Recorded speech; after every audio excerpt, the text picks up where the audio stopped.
स्वागत है। फ्रेंड्स, आज के अपनी इस वीडियो में हम सुनेंगे शिव विवाह की कथा। प्रत्येक शिव भक्त को महाशिवरात्रि के दिन शिव विवाह की कथा ज़रूर सुननी चाहिए। शिव विवाह नहीं करा सकते हैं तो शिव विवाह की कथा ज़रूर सुने। महाशिव पुराण में ये बात लिखी गई है कि जो मनुष्य शिव विवाह की इस कथा को पढ़ता अथवा सुनता है, उसकी समस्त मनोकामनाएं पूर्ण होती हैं, समस्त कार्यों की सिद्धि होती है। इसमें कोई भी संशय नहीं है। आज की अपनी इस कथा को प्रारंभ करने से पहले आप सभी से प्रार्थना है, वीडियो अगर आपको फ्रेंड्स पसंद आए तो प्लीज़ इस वीडियो को ज़्यादा से ज़्यादा शेयर ज़रूर कीजिएगा, जिससे और लोग भी इस कथा को सुन सके। महाशिव पुराण में शिव विवाह की कथा का वर्णन है। इसके साथ साथ रामायण में भी इसका वर्णन दिया गया है। शिव महापुराण के रुद्र संहिता के तृतीय खंड में इसका वर्णन दिया गया है। मैं अगर आपको एक एक लाइन पढ़कर सुनाऊंगी तो वीडियो बहुत ही ज़्यादा लंबी हो जाएगी, इसलिए मैं इस पुराण से बहुत ज़रूरी लाइनें, जिससे आप इस शिव कथा से जुड़ी हुई सभी बातों को जान सकें, वो सभी आपके साथ शेयर कर रही हूँ। तो वीडियो को एंड तक ज़रूर देखिएगा। वीडियो अगर आपको पसंद आए तो वीडियो को लाइक करके ज़्यादा से ज़्यादा शेयर ज़रूर कीजिएगा। चैनल पर फ्रेंड्स अगर आप पहली बार आए हैं तो प्लीज़ इस चैनल को सब्सक्राइब कर दीजिए। चलिए आज की इस पतित पावनी, मनोहर और आनंदमयी शिव विवाह की कथा को प्रारंभ करते हैं। भगवान शिव का विवाह माँ पार्वती से हुआ था। पार्वती ही पूर्व जन्म में दक्ष की पुत्री सती थी, जो कि शिव का अपमान होने के कारण अग्नि में जलकर भस्म हो गई थी, जिसके बाद महादेव तपस्या में लीन हो गए थे। इसी समय एक घटना घटी थी। तारकासुर नामक राक्षस के वध की समस्या आन पड़ी थी। सभी देवता उससे त्रस्त थे। तारकासुर को यह वरदान प्राप्त था कि भगवान शिव की संतान ही उसका वध कर सकती है। शिव की संतान के लिए शिव का विवाह होना आवश्यक था, किंतु शिव तपस्या में लीन थे, इसलिए और भगवान शिव ने कामदेव को भी भस्म कर दिया था। देवताओं के आग्रह करने पर पर्वतराज हिमालय और उनकी पत्नी मैना ने माँ जगदम्बा की कठोर तपस्या की। उनकी तपस्या से प्रसन्न होकर माँ जगदम्बा ने उन्हें साक्षात दर्शन दिए और उनसे पूछा कि आप मुझसे क्या वरदान चाहते हैं। तब मैना ने कहा कि हे माँ भगवती, यदि आप मुझ पर प्रसन्न हैं तो आप मुझे 100 बलशाली पुत्रों का वरदान दीजिए, और मुझे एक पुत्री की भी कामना है जो जिसका स्वरूप बिल्कुल आपके जैसा हो। क्योंकि माँ भगवती उनकी तपस्या से प्रसन्न थी, इसलिए उन्हें आशीर्वाद देकर वहीं अंतर्ध्यान हो गई। कुछ समय के बाद देवी मैना के घर 100 पुत्रों का जन्म हुआ और माँ पार्वती का जन्म भी हुआ। माँ पार्वती जब धीरे धीरे विवाह के योग्य होने लगी तो उस समय नारद जी वहां पर आए और हिमालय राज पर्वत से कहने लगे कि आप अपनी पुत्री को तपस्या के लिए प्रेरित कीजिए। मैना कहने लगी कि मेरी पुत्री तो बहुत सुकुमारी है, मैं अपनी पुत्री का विवाह शिव से क्यों करूं और मैं अपनी पुत्री को तपस्या के लिए क्यों भेजूं। वह दुखी होने लगी कि मैंने तो सोचा था कि मेरी कन्या का विवाह किसी श्रेष्ठ वर के साथ होगा। तब नारद जी ने उन्हें समझाया कि आपकी पुत्री साक्षात जगदम्बा है, जो आपकी तपस्या से प्रसन्न होकर आपके घर में उन्होंने जन्म लिया है।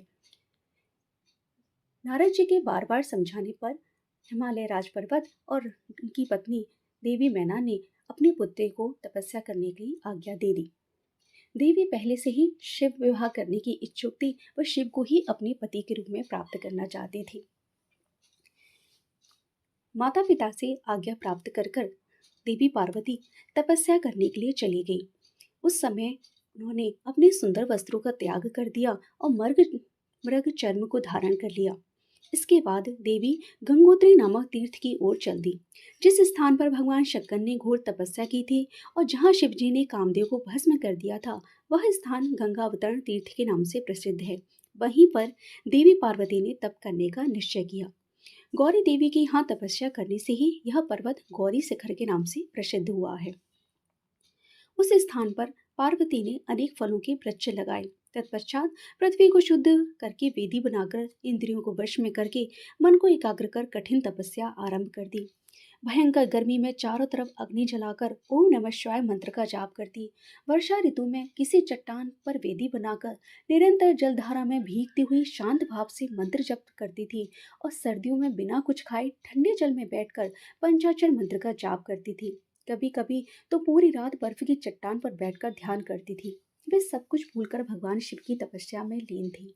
3000 वर्ष बीत जाने पर पार्वती ने सोचा कि मैं कितने वर्षों से तपस्या कर रही हूँ, क्या भगवान शिव को इसका आभास नहीं है कि मैं उनके लिए तपस्या कर रही हूँ? क्या मुझे उनके कभी दर्शन हो भी पाएंगे? पार्वती देवी की कठोर तपस्या को देखकर सभी देवता भगवान शिव के पास पहुंचे और उनसे अनुग्रह करने लगे कि देवी पार्वती आपके लिए कठोर तप कर रही हैं, आप उन्हें अपनी पत्नी के रूप में स्वीकार करें। भगवान शिव ने देवताओं को बहुत तरह से समझाया और अंत में उनसे कहा कि मैं विवाह करने का इच्छुक नहीं हूँ, किंतु आप सभी देवता तारकासुर के द्वारा सताए हुए हैं और मेरी संतान ही उसका वध करेगी, इसीलिए मैं पार्वती से विवाह करने के लिए तैयार हूँ। इसके बाद भगवान शिव ने सप्तऋषियों को देवी की परीक्षा लेने के लिए भेजा, लेकिन देवी उसमें भी उत्तीर्ण हो गई और देवी ने अंत में यही कहा कि मेरा विवाह शिव के साथ ही होगा। यदि भगवान शिव मुझसे विवाह नहीं करेंगे तो मैं अपने शरीर का त्याग कर दूंगी। इसके बाद देवी पार्वती की तपस्या की परीक्षा लेने के लिए भगवान शिव स्वयं ब्राह्मण का वेश धारण करके वहां पहुंचे और स्वयं ही भगवान शिव की निंदा करने लगे। अंत में देवी पार्वती ने ब्राह्मण को फटकारा और कहने लगी कि तुम यहाँ से चले जाओ, मैं अपने आप को अग्नि को समर्पित कर रही हूँ। जब देवी ने अग्नि को समर्पित किया अपने आप को तो अग्नि शांत हो गई। तब भगवान शिव ने कहा कि देवी, ये अग्नि स्वतः ही शांत हो गई है, इसने आपके शरीर को तनिक भी कष्ट नहीं पहुंचा है, ये आपकी तपस्या की सफलता का सूचक है। अब आप मुझे बताइए कि आप किसके लिए तपस्या कर रही है। तब देवी पार्वती ने बताया कि वह भगवान शिव को अपने पति के रूप में प्राप्त करने के लिए तपस्या कर रही है। तब ब्राह्मण वेशधारी भगवान शिव ने शिव की घोर निंदा की। इसके बाद देवी पार्वती ने ब्राह्मण को वहां से चले जाने को कहा, लेकिन भगवान शिव ने अपने साक्षात स्वरूप की देवी को दर्शन दिए। भगवान शिव को अपने समक्ष पाकर देवी पार्वती बहुत अधिक प्रसन्न हुई। शिव ने उनको आश्वासन दिया कि वे उनसे ही विवाह करेंगे। अब आप अपने घर जाएं और अपने माता पिता से कहें कि मैं विवाह करने के लिए तैयार हूँ। किंतु क्योंकि शिव के यहाँ से कोई भी ऐसा नहीं था जो विवाह का आमंत्रण लेकर उनके पास जा सके, देवी पार्वती अपनी सखियों के साथ में अपने पिता के घर पहुंची और पूरा समाचार उनको कह सुनाया। हिमालय राज और देवी नैना भी विवाह के लिए तैयार हो गए। इसके बाद ऋषियों ने पर्वतराज हिमालय से कहा कि भगवान शिव ने आपकी पुत्री को अपनी पत्नी के रूप में स्वीकार करके आपके सौभाग्य की वृद्धि की है। अब आप विवाह की तैयारियों कीजिए। इसके बाद सप्तऋषि भगवान शिव के पास पहुंचते हैं। वहां पहुंचने के बाद देवेश्वर महादेव से कहते हैं कि हमने हिमालय और मैना को समझा दिया है, वे संबंध को स्वीकार कर चुके हैं। अब आप अपने पार्षदों देवताओं के साथ बारात लेकर हिमालय के यहाँ पर जाइए।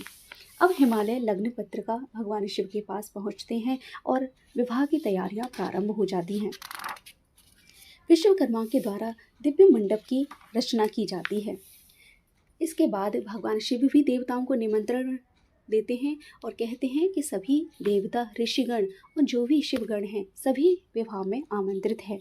इस प्रकार से सभी देवी देवता सिद्ध चारण गंधर्व ऋषि मुनि सब सहर्ष विवाह में सम्मिलित होने के लिए कैलाश पर पहुंच गए। अप्सराएं नृत्य करने लगी, देव नारियां गीत गाने लगी। त्रिलोकनाथ भगवान शंकर स्वयं आगे बढ़कर सभी अतिथियों का सहर्ष आदर सत्कार करने लगे। 7 माताओं ने भगवान शिव का श्रृंगार किया, उनके मस्तक पर तीसरा नेत्र का मुकुट बनाया, चंद्रकला का तिलक लगाया और वे इस प्रकार प्रतीत होने लगे मानो सुंदर कुंडल हों। इस प्रकार सभी अंगों पर सांप लिपट गए और जो आभूषण की शोभा देने लगे। सभी अंगों पर चिता की भस्म रमा दी, वहीं चंदन के समान चमक उठी। वस्त्र के स्थान पर सिंह तथा हाथी की खाल को उन्होंने ओढ़ लिया। इस प्रकार के श्रृंगार से सुशोभित होकर भगवान शिव दूल्हा बनकर तैयार हो गए। भगवान शिव की बारात हिमालयपुरी की ओर प्रस्थान करने लगी। देवादिदेव महादेव अंतर्यामी हैं। वे मैना के मन की बात को समझ गए थे। मैना कहने लगी, मेरी पुत्री ने जिसके लिए इतनी कठोर तपस्या की है, मैं भी तो देखना चाहूँ कि उस शिव का स्वरूप कैसा है। इसलिए भगवान शिव ने एक लीला रची। भगवान शिव ने सबसे पहले आगे ब्रह्मा जी, विष्णु जी सभी देवताओं और गणों को आगे कर दिया और स्वयं बारात में पीछे चलने लगे। बारात को आता हुआ देखकर जब मैना उनके स्वागत के लिए आगे आई तो उन्होंने सभी देवताओं को देखा और भगवान विष्णु को देखकर सोचने लगी कि यही मेरी पुत्री का होने वाला पति है, जिसके लिए मेरी पुत्री ने इतनी कठोर तपस्या की है। इसके बाद उन्हें पता चला कि ये शिव है ही नहीं, आगे पहुंचने पर जब शिव सामने आए तो वही शिव की बारात को देखकर और शिव के स्वरूप को देखकर रोने लगी। भगवान शिव के सभी गण मैना के अहंकार और अभिमान का नाश करने वाले थे। भूत प्रेत पिशाच कुरूप गणों की सेना सामने से आ रही थी। उनमें से कई बवंडर का रूप धारण किए हुए थे। किसी की टेढ़ी सूंड थी, किसी के होठ लंबे थे, किसी के चेहरे पर सिर्फ दाढ़ी मूछें ही दिखाई देती थी, किसी के सिर पर बाल नहीं थे, किसी के सर पर बालों का घना जंगल था, किसी की आंखें नहीं, कोई अंधा तो कोई काड़ा, किसी की नाक नहीं, हाथों में बड़े भारी मुद्गल लिए थे, कोई औंधा चलकर चल रहा था, कोई वाहन पर उल्टा होकर बैठा हुआ था, कितने ही लंगड़े दंड और पाश लिए हुए थे। शिवगढ़ अत्यंत कुरूप और विकराल दिखाई देते थे। कोई सींग बजा रहा था तो कोई डमरू तो कोई गोमुख बजाता आगे बढ़ रहा था। उनमें से किसी का तो सिर नहीं था, किसी के धड़ का पता नहीं चल रहा था, तो कितनों के ही मुख नहीं थे, किसी के चेहरे पर अनगिनत आंखें लगी हुई थी।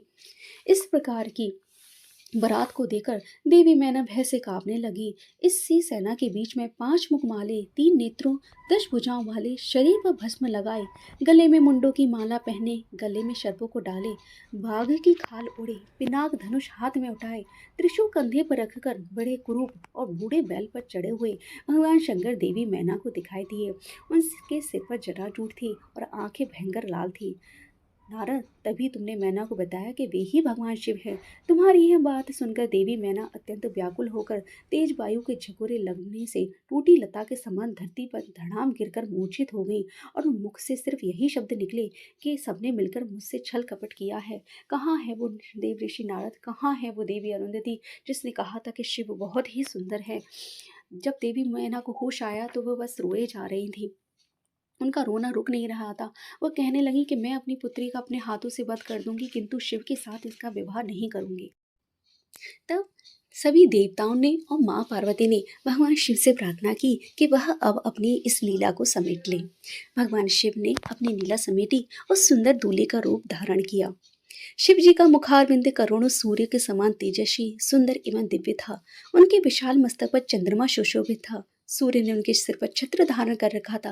भगवान शिव प्रसन्न बिजली की भांति चमक रहे थे। विष्णु सहित सभी देवता एवं ऋषि उनकी प्रेम पूर्वक सेवा कर रहे थे। उनके शरीर पर दिव्य अलौकिक सुंदर वस्त्र और आभूषण शोभा पा रहे थे। गंगा और यमुना चंबल झुला रही थी। अडमा आदि 8 सिद्धियां मुक्त होकर नाच गा रही थी। इस प्रकार भगवान शंकर का सुंदर और दिव्य स्वरूप देखकर देवी मैना पश्चाताप करने लगी और शिव के साथ अपनी पुत्री का विवाह करने के लिए तैयार हो गई। इस प्रकार से वेद मंत्रों की ध्वनि, अप्सराओं के नृत्य और ढोल मृदंगों की आवाज के साथ भगवान शिव के विवाह संपन्न हुआ।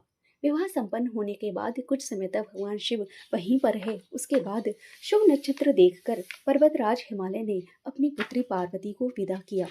विदा से पूर्व देवी मैना ने अपनी पुत्री पार्वती को प्रतिवत धर्म की शिक्षा दी और शिक्षा देने के बाद में उन्हें भगवान शिव के साथ विदा कर दिया। भगवान शिव सभी देवताओं और गणों के साथ अपनी बारात को वापस लेकर कैलाश पर्वत पर पहुँचे। वहाँ पर भगवान शिव ने सभी देवताओं को भेंट दी और सबको भोजन कराने के पश्चात सभी देवी देवता ऋषिगण अपने अपने लोगों को प्रस्थान कर गए। इसके बाद भगवान शिव और देवी पार्वती कैलाश पर्वत पर निवास करने लगे। वहां पहुंचकर भगवान शिव ने पार्वती से कहा कि हे देवेश्वरी, आप सदा से ही मेरी प्रिया हैं। आप पूर्व जन्म में मुझसे बिछड़ गई थी। सब देवताओं की कृपा से आज हम पुनः एक हो गए हैं। आज आपको पुनः अपने पास विराजमान पाकर मैं बहुत अधिक प्रसन्न हूँ। हम दोनों का साथ तो जन्म जन्मांतरों से है। शिव शिवा के बिना और शिवा शिव के बिना अधूरी है। आज मुझे पुनः अपनी प्राण वल्लभा मिल गई है। प्रभु शिव की इन प्यारी बातों को सुनकर देवी पार्वती का मुख लज्जा से लाल हो गया। उनके बड़े बड़े सुंदर नेत्र झुक गए और वह धीरे से बोली कि हे नाथ, आपकी हर एक बात मुझे स्मरण है। मेरे जीवन में सब कुछ आप ही हैं। आज आपने अपने इस दासी को अपने चरणों में जगह देकर बहुत बड़ा उपकार किया है। मैं आपको पति रूप में पाकर धन्य हो गई हूँ। देवी पार्वती के उत्तम मधुर वचनों को सुनकर भगवान शिव भी मुस्कुरा दिए। सभी शुभ अवसरों और मंगल कार्यों के समय इस कथा का पठन श्रवण करने से समस्त कार्यों की सिद्धि होती है। इसमें कोई भी संशय नहीं है, यह सर्वदा सत्य है। यहाँ पर महाशिव पुराण की श्री रुद्र संहिता का पार्वती खंड संपूर्ण हुआ और शिव विवाह की यह पावन कथा भी पूर्ण हुई। भगवान शिव के शिव विवाह की यह कथा फ्रेंड्स अगर आपको पसंद आई है तो प्लीज़ इस वीडियो को लाइक करके ज़्यादा से ज़्यादा शेयर ज़रूर कर दीजिए। चैनल पर अगर आप पहली बार आए हैं